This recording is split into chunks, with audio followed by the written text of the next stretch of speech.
तर मित्रांनो पाहू शकता तुम्ही आपलं अशा पद्धतीने मक्काचं पीक आहे मित्रांनो पाहू शकता तुम्ही. तर अशा पद्धतीने मक्का झालेला आहे पाहू शकता मित्रांनो. मक्काची साईज पाहू शकता तुम्ही. आता त्याला डायरेक्ट खत द्यायची गरज आहे मित्रांनो.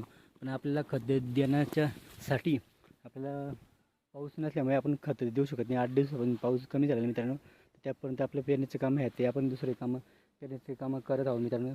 आणि पाणी जर सुरू झाला तर त्यांना आपण नक्कीच खत देण्याचा प्रयत्न करू. आणि खत आहेत ऑलरेडी आपल्याकडे आणून ठेवलेलं आहे. पण तेव्हा पहिले त्या पाऊस येईल तेव्हा आपण खत लावू मित्रांनो. आणि परत आपलं आज पेरणीचे कामं चालू असल्यामुळे त्या पाहू शकता मी पेरणीचं कामं करून आपले हा पांबेर आहे.